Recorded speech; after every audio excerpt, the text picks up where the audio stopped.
नमस्कार, मैं हूं आपके साथ पूर्णिमा मिश्रा। आप सभी का स्वागत है भारत 24 में। मोदी सरकार सबका साथ, सबका विकास और सबका विश्वास के मंत्र के साथ आगे बढ़ रही है। बीजेपी की तरफ से दावा किया जाता है कि उसकी योजनाओं का फायदा बिना किसी भेदभाव के साथ सभी तक पहुंचता है। मुस्लिमों के सामाजिक आर्थिक विकास के लिए खास तौर पर मोदी सरकार में काम हो रहा है ताकि देश की विविधता बनी रहे और कोई खुद को अलग ना समझे। इसी कड़ी में मुस्लिम महिलाओं को ट्रिपल तलाक से आजादी मिली, वहीं मदरसों को आधुनिक शिक्षा के साथ जोड़ा जा रहा है। इन योजनाओं में मुसलमान खुद को कहां पाता है, यही जानने की कोशिश की है भारत 24 ने। तो आइए शुरू करते हैं मोदी, मुल्क और मुसलमान। एक तरफ अगर इस्लामी पढ़ाई हो रही है तो एक तरफ दुनियावी पढ़ाई भी बहुत ज़रूरी है। एक तरफ कंप्यूटर है तो एक तरफ कुरान है। तो ये इतना ज़बरदस्त, मैं तो ये सोचता हूँ कि माननीय प्रधानमंत्री मोदी जी के ये आइडिया इतना ज़बरदस्त आया कैसे। 6 बजे महिलाएं घर से बाहर नहीं निकल सकती थी, आज रात के 10 बजे तक बाहर निकल सकती है। प्रधानमंत्री जी मोदी जी के नेतृत्व में और योगी जी के नेतृत्व में आज बहुत कुछ मिल रहा है। इस तरीके का लाभ मोदी सरकार और योगी सरकार द्वारा दिया गया, मेरे हिसाब से किसी सरकार में नहीं दिया गया और सब एकदम खुशहाल जी। केंद्र की मोदी सरकार लगातार मुसलमानों को बेहतर बनाने के लिए, बेहतर समाज को स्थापित करने के लिए काम कर रही है। और उत्तर प्रदेश की बात करें तो उत्तर प्रदेश में भी बड़े पैमाने पर मुस्लिम समाज को आगे बढ़ाने के लिए काम किए जा रहे हैं। इसको लेकर हमारे साथ तमाम मुस्लिम समाज की महिलाएं बातचीत करने के लिए मौजूद हैं। और आप हमारा सबसे खास कार्यक्रम मोदी, मुल्क और मुसलमान देख रहे हैं और मैं आपके साथ नीलेश चौहान हूँ। मैडम, आपसे जानना चाहेंगे कि मोदी जी जो लगातार दावे करते हैं कि मुस्लिमों को हम आगे बढ़ा रहे हैं, उनके दावों में कितनी सच्चाई है? सब सच्चाई है। अभी तक ये बताइए, कोई सारी सच्चाई है। और ये है मोदी जी, हम लोग रामपुर से आए हैं क्योंकि 11 साल पूरे हो चुके हैं मोदी जी के उसको, और उन्होंने जो भी काम किया है कोई ऐसा नहीं किया कि मुसलमान के साथ कोई विश्वासघात हुआ हो। ठीक है, हर काम में सच्चाई है। जैसे 3 तलाक है, महिलाएं इससे बहुत खुश हैं। आयुष्मान कार्ड है, जो गरीब लोग थे आज सबका इलाज हो जाता है, पहले किसी का इलाज नहीं होता था। सब बेचारे गरीब लोग इधर से उधर वो होते थे, आज उन्होंने गरीबों के लिए इतना वो किया है। और 6 बजे महिलाएं घर से बाहर नहीं निकल सकती थी, आज रात के 10 बजे तक बाहर निकल सकती हैं। पहले घरों में तलाक दे दिया जाता था, बोलकर शौहर चले जाते थे। अब कितना बदला है मोदी जी की सरकार? बहुत ज्यादा बदल गया। इस टाइम तो पहले से बहुत दिक्कतें आती थी, अब कोई भी दिक्कतें और महिलाओं को नहीं है। और लेकिन गरीबों के लिए बहुत ज्यादा मदद है कि अनाज से भी है, हर चीज की सेवा है उनके लिए, विधवाओं के लिए भी है, सभी के लिए सेवा का मौका दे रहे हैं। बहुत अच्छा है। मोदी जी लगातार कह रहे हैं कि हम मुस्लिम समाज के महिलाओं को उनका घर देने का, छत देने का काम कर रहे हैं। क्या वाकई में ये लाभ आप लोगों तक पहुंच रहा है या राशन का लाभ पहुंच रहा है? हाँ, पहुंच रहा है। राशन भी मिल गया है, सब सुविधाएं हैं, सब काम सब सही बढ़िया हो रहे हैं। कहा जाता है कि मुस्लिम जो है मोदी जी के सरकार में सुरक्षित नहीं, आपको कैसा लगता है? हमें तो सही लगता है, सब सुरक्षित है, सब इंसान बंदे बढ़िया रह रहे हैं, सब कोई दिक्कत नहीं, कोई परेशानी नहीं। मोदी जी तमाम दावे करते हैं कि हम मुस्लिम समाज को आगे बढ़ाएंगे, खासतौर पर पसमानदा मुस्लिम को। कितनी सच्चाई है उन दावों में? पसमानदा मुस्लिम का इस समय सुकून से जी रहा। पसमानदा मुस्लिम ने सारे, कोई भेदभाव नहीं है, जितने भी विकास हो रहे हैं सब निष्पक्ष होते हैं। जितनी भी आज के टाइम में नौकरी निकल रही हैं वो सबको मिलती हैं, उसमें कोई भी ना रिश्वत जाती है ना ही किसी की सिफारिश चलती है, सब निष्पक्ष होता है। जो भी योजनाएं हैं, जैसे कि आयुष्मान भारत है, वो सबको इलाज मिलता है, नौकरियों में कोई भेदभाव नहीं होता। तो सही है, मुस्लिम अल्पसंख्यक सही चल रहा है, इसमें कोई दिक्कत नहीं। इसी का मदरसों को लेकर जो विपक्ष है वो लगातार कह रहा है कि मदरसों को टारगेट किया जा रहा है, और योगी और मोदी की सरकार कह रही है कि मदरसों को हम हाईटेक कर रहे हैं। नहीं, उसमें मदरसे क्या हुआ, कुछ मदरसे ऐसे थे जिनका बिना रजिस्ट्रेशन के चल रहे थे, सिर्फ कागजों में चल रहे थे, उसकी जांच हो रही है। जो सही है वो आज भी हैं, चल रहे हैं, जो गलत है वो बंद हो रहे हैं। तो ये तो ठीक है, जांच होना चाहिए। वक्फ संशोधन बिल को भी लेकर तमाम अफवाहें फैलाई गई कि मुस्लिमों से उनकी जमीन छीन ली जाएगी, आपको क्या लगता है? जमीन क्यों छीनेंगे? मुस्लिम यहाँ का नागरिक है, जमीन थोड़ी छीनेंगे। हाँ, जो जमीनें जो पहले थी, बपुल औलाद जमीनें थी, अलग अलग जमीनें थी, उन जमीनों की जांच चल रही है। वो जिनकी जमीनें क्यों छीनेंगे? ऐसा नहीं है, गलत। ये तो विपक्ष का काम है, तो करते ही है, जो भी योजना होती है उसका गलत रखते ही, लेकिन ऐसा कुछ नहीं। सर, आप क्या कहना चाहेंगे वक्फ बिल को लेकर, जिस तरीके से तमाम भ्रांतियां फैलाई गई? हालांकि हकीकत तो ये है कि जो जिन लोगों ने गरीबों का हक मारा है, वक्त की जमीनों पर कब्जा किया है, अगर वो खाली होती हैं, गरीबों को मिलेंगी तो अच्छा होगा। देखिए 2014 से पहले जो कुछ हुआ वो आपके सामने था, और 2017 से पहले यूपी में हमें कब्रिस्तान की बाउंड्री बना के दे दी जाती थी, उसमें उलझा दिया जाता था, हमें कुछ नहीं दिया जाता था। आज माननीय प्रधानमंत्री जी मोदी जी के नेतृत्व में और योगी जी के नेतृत्व में आज बहुत कुछ मिल रहा है। आप राशन को ले लो, बराबर का हिस्सा हमें मिल रहा है।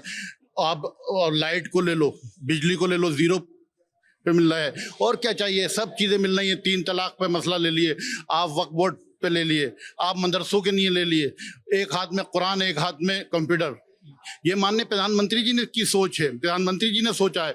कोई और दूसरे इससे पहले भी 14 से पहले प्रधानमंत्री रहे, कभी नहीं सोचा इस चीज़ों को, लेकिन आज बराबर का हिस्सा हमें मिल रहा है और हमें कोई भेदभाव नहीं है। इसलिए मुस्लिम समाज सबसे ज़्यादा भारतीय जनता पार्टी से जुड़ रहा है और रिजल्ट भी सामने आ रहा है। 2014 से पहले मुस्लिम समाज को वोट बैंक समझा जाता था, अब मुस्लिम समाज को उनका हक देने का काम सरकारें कर रही हैं। मुस्लिम समाज किस तरीके से योगी की सरकार और मोदी की सरकार को देखता है और किस तरीके से कामकाज को देखता है, क्योंकि मदरसों की बात करें तो मदरसों से हाल फिलहाल में जो रिजल्ट आए हैं, बच्चे डॉक्टर्स बन रहे हैं, IAS IPS क्रैक कर रहे हैं, तो कैसा लगता है अब? देखिए 2014 से और 2017 से पहले ही यूपी की आपको सारी चीज़ें पता थी। मैंने अभी आपको बताया कि कब्रिस्तान की बाउंड्री बना के, क्योंकि मैं उस क्षेत्र से आता हूँ जहाँ रामपुर से आज जो मुस्लिम समाज के लिए 18,000 आवास हमारे रामपुर में बने हैं, तो 14,000 आवास मुस्लिम समाज के बने हैं। वो बिना भेदभाव करके सिर्फ एक काय की 2 रुपए की फोटोकॉपी पे उनको 1-2.5 लाख रुपए का आवाज मिल गया, जिनने कभी ये सोचा नहीं था कि हम ठंडी छाए में बैठेंगे, हवा चलेगी हमारी। उस समाज आज उस समाज को बिल्कुल एक मकान मिला, पक्का मकान मिल रहा है, ऐसी योजनाएं, आज राशन उसको मिल रहा है। तो ये भारतीय जनता पार्टी ने किया है, लेकिन और पार्टियों ने नहीं किया। हमें सिर्फ बैग समझ के हमें यूज किया गया, बाकी हमें कुछ नहीं दिया गया।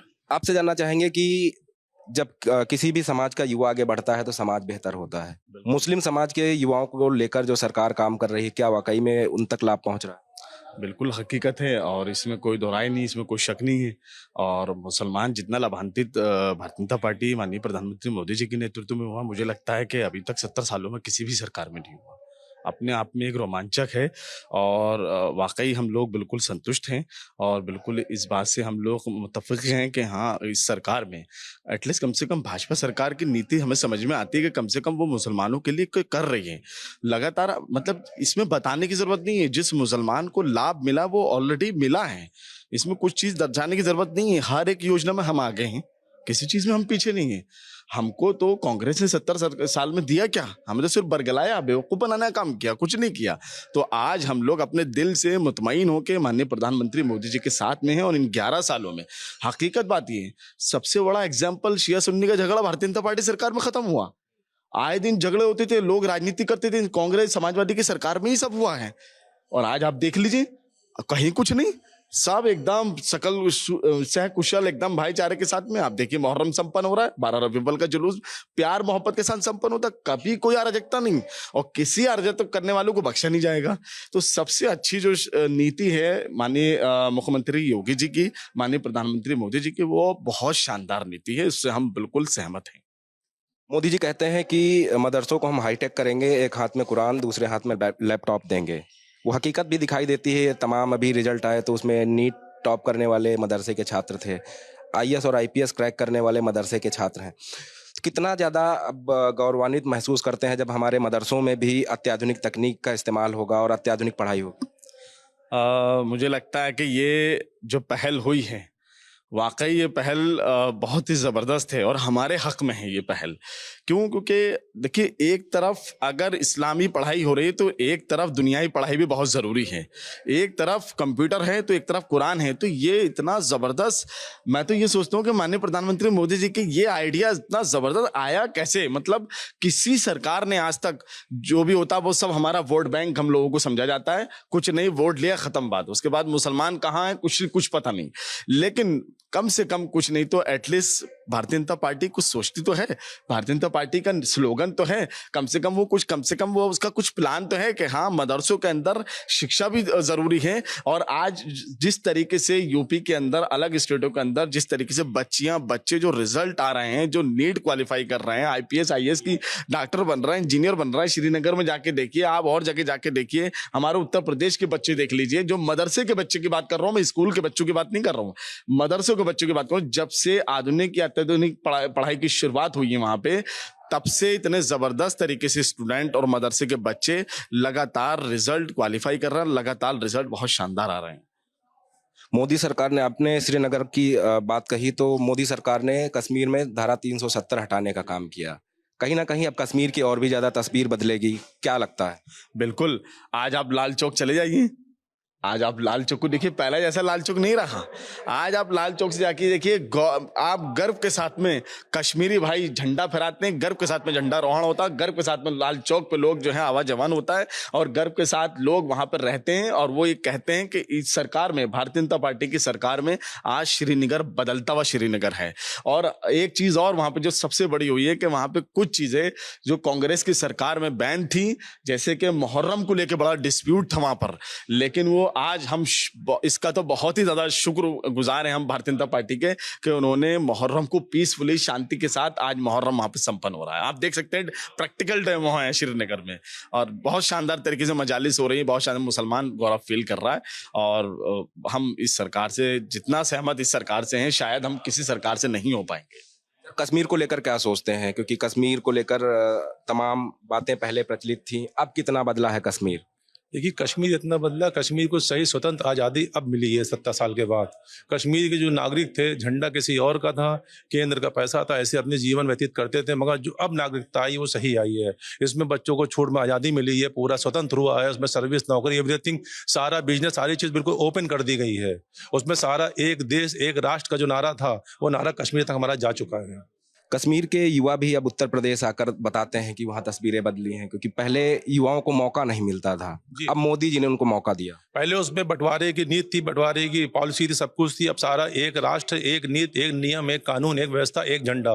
तो उसके लिए सारी चीज़ों को अच्छे मौके मिले, सारे खुशी महसूस कर रहे हैं। अभी हम पिछले महीने कश्मीर गए थे, तो मैंने खुद भी देखा कि वहाँ का जो है किस तरीके से जो है टूरिज्म बढ़ा है और किस तरह सब चीज़ें हैं। अगर हमारा पड़ोसी देश थोड़ा सा इस सब चीज़ों को सोच ले तो हमारे पास शांति संपूर्ण हो चुकी है, मगर वो अपने विचारों को भटकाता रहता, जिसको लेके आए दिन इस तरह की घटनाएं हुआ करती, छोटी मोटी छुटपुट। आप क्या कहना चाहेंगे मोदी सरकार के कामकाज को लेकर? देखिए, मोदी सरकार में जो इन 11 सालों में जो काम हो गया है, जो भ्रष्टाचार मुक्त जो सरकार हमारे मोदी जी, डबल इंजन की सरकार प्रदेश में माननीय मुख्यमंत्री श्री योगी आदित्यनाथ जी जो चला रहे हैं, दंगा मुक्त उत्तर प्रदेश। इससे पहले सभी जानते हैं कि मतलब क्या हुआ करता था, सपा गवर्नमेंट में दंगे होते थे, महिलाएं हमारी असुरक्षित रहती थी, तो वो सब चीज़ें अब नहीं है। बाबा ने जो कहा था कि एकदम कानून व्यवस्था एकदम करेक्ट रहेगी, तो वो एकदम करेक्ट है, और सभी माफिया इस समय थर-थर काँप रहे हैं। मुहर्रम भी चल रहा है, कांवड़ यात्रा भी निकलने वाली है, जगन्नाथ जी की रथ यात्रा निकल रही है, कहीं कोई उपद्रव नहीं, कहीं कोई बवाल नहीं। कैसा लगता है सरकार ने जब इतनी अच्छी व्यवस्था की है कि सभी धर्मों का सम्मान करते हुए सभी अपना अपना आयोजन कर सके? चाहे केंद्र हो या प्रदेश हो, ये व्यवस्था तो एकदम करेक्ट, एकदम परफेक्ट बनाई जाती है कि किसी तरीके का कोई विवाद ना होने पाए, किसी एक धर्म को या किसी एक समूह को, किसी को भी किसी तरह की भी कोई परेशानी का सामना ना करना पड़े, और ज़रा सा भी ना कोई बवाल हो, ना कुछ किसी तरीके का। और सारा जो त्यौहार हैं, हमारे सारे जुलूस है, मुहर्रम का हो या हमारी कांवड़ यात्रा हो, जगन्नाथ रथ यात्रा हो, तो वो एकदम सुख शांति के साथ, समृद्धि के साथ निकाली जा सके। मोदी जी ने कहा था कि हम पसमानदा मुस्लिमों को या पिछड़े हुए मुस्लिमों को हम उनका हक दिलाएंगे, बराबरी में लाएंगे। क्या वो काम हो रहा है? देखिए, मुसलमानों को, मैं पिछड़ों की और उनकी बात तो नहीं करूँगा, मैं ख़ास करके पूरे मुसलमान समाज की बात कर रहा हूँ। मुसलमान समाज को जो इस सरकार में जो योजनाएं प्राप्त हुई हैं, लोगों ने लाभ उठाया, हमारे बुजुर्गों ने, ख़ास करके हमारी मुस्लिम माँ बहनों ने जो जिस तरीके का लाभ मोदी सरकार और योगी सरकार द्वारा दिया गया, मेरे हिसाब से किसी सरकार में नहीं दिया गया, और सब एकदम खुशहाल जीवन जी। लगातार जो है मुस्लिम समाज को, चाहे वो राशन का लाभ हो या आवास का लाभ हो, सरकार की तरफ से उपलब्ध कराया जाता है, लेकिन इससे पहले सरकारों में हमने देखा था कि बिचौलिए होते थे, कहते थे कि भाई 20,000 दे दो हम आवास दिला देंगे। अब क्या ऐसा है? नहीं, अभी की जो भी है डीबीटी के तहत जो भी लाभार्थी होता है, जो पात्र होता है, उसके अकाउंट में डायरेक्ट पैसा जाता है। बिचौलिए का सभी का समाप्त हो गया है, चाहे वो किसान सम्मान निधि से रिलेटेड हो या आवास योजना से रिलेटेड हो या जिला उद्यमी विकास योजना के हो, कोई भी चीज़ है आप डायरेक्ट करेंगे, बीच में दलाल या बिचौली का कोई काम नहीं रह गया है। डीबीटी के माध्यम से सभी को अकाउंट में पैसा पहुंचता है, तो एक प्रकार से दलाली वाला काम बंद हो गया जो सपा की सरकार में होता था। अखिलेश जी लगातार पीडीए करते हैं, कहते हैं पिछड़ा, दलित, अल्पसंख्यक। जब अल्पसंख्यक की बात आती है तो कहते हैं कि उनके साथ है, लेकिन उन्होंने क्या किया अल्पसंख्यकों के लिए? पीडीए का जो हम लोगों की तरफ से है कि एक पर्सनल डेवलपमेंट अथॉरिटी जो उन्होंने पीडीए का नारा दिया है, लेकिन हम लोग उसको कहते हैं पर्सनल डेवलपमेंट अथॉरिटी, यानी कि जो अखिलेश जी का अपना परिवार है वो सिर्फ अपने परिवार का विकास करते हैं, उनका नारा इसीलिए पीडीए है। और रही बात हमारे अल्पसंख्यक समाज के बारे में, देखिए हमारे जो माननीय दानिश आज़ाद अंसारी जी हैं वो भी एक पसमानदा समाज से आते हैं और हम लोग के एक रोल मॉडल भी हैं, स्पेशली मेरे तो रोल मॉडल है ही हैं और हम उनसे प्रेरणा भी लेते हैं। हमारी सरकार ने अल्पसंख्यकों से रिलेटेड बहुत सी योजनाएं लागू की हैं और जो इस समय धरातल पर चल भी रही हैं। इससे पहले वही मैंने आपसे कहा ना कि तेज पत्ता की तरह यूज करते थे, वोट लेते थे, लेकिन कोई भी ऐसी योजना नहीं मुसलमानों के लिए थी, चाहे वो आपका ट्रिपल तलाक की बात हो जो हमारी बहनों के लिए बहुत अच्छी बात रही हो, या अभी देखिए वक्फ का संशोधन का मसला जो चल रहा है, उसमें सबसे अच्छी बात है कि बहुत से ऐसे लोग जो कई सालों से काबिज हैं और मुस्लिम समाज के लिए कोई भी ऐसी काम नहीं कर रहे हैं वक्फ के द्वारा जो समाज के लिए अच्छा हो, एक प्रकार से अपना पर्सनल एजेंडा सेट किए हुए हैं जिसपे सरकार उस पर भी काम कर रही है। वादे किए गए कि हम धरातल पर मुस्लिम समाज को बेहतर बनाएंगे, बेहतर उनका समाज स्थापित करेंगे, वो वादे कितने ज़्यादा पूरे हुए? बिल्कुल काफ़ी हद तक चीज़ें हुई हैं, काफ़ी हद तक जो कहा गया था वो किया भी गया है। बहुत सारी चीज़ों में तरमीम बदलाव किए गए हैं, ऐसा नहीं है जो वो मुसलमानों के हक़ में है, मुसलमानों के हित में है। बहुत सारे कानून जो पास किए गए हैं वो कहीं ना कहीं उससे एक खुशहाली आई है और कहीं ना कहीं उससे एक ताकत मिली है और एक मजबूती मिली है मुस्लिम समाज को। और उम्मीद करते हैं आगे भी हम माननीय प्रधानमंत्री मोदी जी को ही प्रधानमंत्री देखना चाहते हैं, माननीय मुख्यमंत्री जी को, योगी आदित्यनाथ जी को, उनको एक बार फिर मुख्यमंत्री देखना चाहते हैं। तो हमें उम्मीद है कि आगे जितने भी ऐसे इदारे हैं जिसमें भ्रष्टाचार और लगातार उसके अंदर उथल कूद हुई है, तो हम चाहते हैं कि बिल्कुल उसमें सही किया जाए, करेक्शन किया जाए। और आगे भी हम उम्मीद करते हैं भारतीय जनता पार्टी सरकार से कि मुसलमानों के हित में जो भी करेगी बहुत अच्छा करेगी, बहुत बेहतर करेगी। वक्फ संशोधन बिल की अगर बात करें तो विपक्ष ने तमाम भ्रम फैलाए कि वक्फ संशोधन बिल अगर लागू होगा तो जमीनें चली जाएंगी, लेकिन हकीकत ये है कि जब वक्फ संशोधन बिल लागू होगा तो उन मुस्लिमों को उनका हक मिल सकेगा जिन पर कोई दबंग मुस्लिम ने सेंधमारी की है या जबरन जो है वक्फ की जमीन पर कब्जा कर रखा है। देखिए वक्फ का मामला एक ऐसा मामला है कि हालांकि मैं तो किसी काबिल नहीं जो मैं वक्फ पे बोलूं, और हमारे ऊपर और बहुत सारे लोग हैं जो हमारे उलमा हैं, हमारे रहबर हैं जो वक्फ को पूरा लीड कर रहे हैं, देख रहे हैं। वक्फ देखिए, वक्फ असल में जो भी संपत्ति होती है वो अल्लाह की होती है। क्यों? क्योंकि हमारे यहाँ एक कॉन्सेप्ट है कि हमारे यहाँ कोई भी इंसान वो अपनी उसके पास जायदाद है या पैसा है या कुछ भी, तो वो अल्लाह के नाम पे वक्फ करता है, यानी वो किसी भी आदमी की नहीं होती, वो ज़मीन अल्लाह के नाम पे होती। उससे गरीब, मिस्कीन, पिछड़े, दबे कुचले लोगों के लिए मदद होती है। ऐसे इदारे बनते हैं कि जो यतीम बेवाओं की इसमें उनसे उनकी मदद मिल सके। तो ये जो भी इसमें प्रॉपर्टी होती है, जो भी इसमें होता है, वो सब अल्लाह के नाम पे होता है। इसमें कोई खुर्द-बुर्द नहीं किया सकता। अगर भाजपा सरकार, माननीय प्रधानमंत्री मोदी जी अगर इसमें करेक्शन करके, जैसे भ्रष्टाचार हो रहा है या जो लोग ऐसे हैं जो आज तक हमें पता ही नहीं चला, मुसलमानों को ही पता ही नहीं चला कि वक्फ की कमाई कितनी है। हकीकत बात है, आज तक हमें कभी ये पता ही नहीं चला कि साल की कितनी इनकी इनकम होती है वक्फ से और इसका ऑडिट कब होता है, क्योंकि हमें हमारे लोगों ने जो वक्फ काबिज रहे उन्होंने सिर्फ अपने ही घर भरे और हमें कभी बताया ही नहीं। और वक्फ संपत्ति हमारी जब हम लोग हैं उसमें और अल्लाह के नाम पे वो संपत्ति है, तो यकीनन हर एक मुसलमान को पता लगना चाहिए कि उसमें ऑडिट कब हो रही है, उसकी इनकम कितनी है। लेकिन अगर माननीय प्रधानमंत्री मोदी जी से हम यही आग्रह करेंगे कि अगर इस तरह का कोई भ्रष्टाचार है या कुछ भी है या कोई ऐसा आदमी बैठा है वक्फ में जो चोरी कर रहा है, उसको निकाल के बाहर करें और जो भी इसमें करेक्शन है वो सही से करें। और क्योंकि ये वक्फ हमारे अल्लाह के नाम पे होता है, तो इसमें हम यही चाहेंगे कि वक्फ हमारी संपत्ति वो हमारे गरीब, मिस्कीन, बेवाओं के काम में आती है। सर, आपसे जानना चाहेंगे, मोदी सरकार कहती है कि मुस्लिम समाज को हमने आयुष्मान कार्ड दिए ताकि वो बेहतर इलाज करा सकें, राशन की व्यवस्था करा रहे हैं, आवास की व्यवस्था करा रहे हैं। क्या वाकई में ये सारी योजनाएं आप तक पहुंच रही हैं? देखिए, आयुष्मान कार्ड की जहाँ तक आपने बात की है, तो आयुष्मान का लेटेस्ट डेटा अभी हमारे पास आया है। तो मैंने अभी आयुष्मान का डेटा एनालिसिस किया, तो उसमें कम से कम 100 में 30 से 45% ऐसे हमारे मुस्लिम परिवार लाभान्वित हैं जो कि मुस्लिम हैं। तो हम कभी कतई कह ही नहीं सकते कि हमारी माननीय प्रधानमंत्री मोदी जी की सरकार ने किसी वर्ग विशेष को या जाति विशेष को या धर्म विशेष को लेकर कार्य किया। आयुष्मान जीता जागता नमूना है। उसमें सबसे बड़ी बात है जिसमें कार्ड का क्रियान्वयन किया जाता है, कभी उसमें धर्म, जाति और रिलीजियस को पूछा ही नहीं जाता। 100% में 35 से 40% परिवार ऐसे पूरे प्रदेश में आकलन किया गया, पूरे उत्तर प्रदेश में, जिसमें हमारे मुस्लिम परिवार हैं।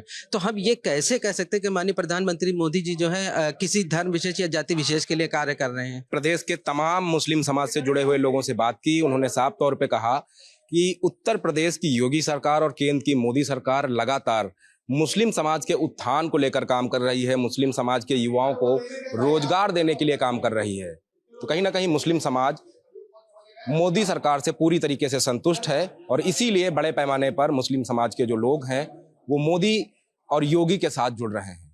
वीडियो जर्नलिस्ट रोशन यादव के साथ नीलेश चौहान, भारत 24, लखनऊ।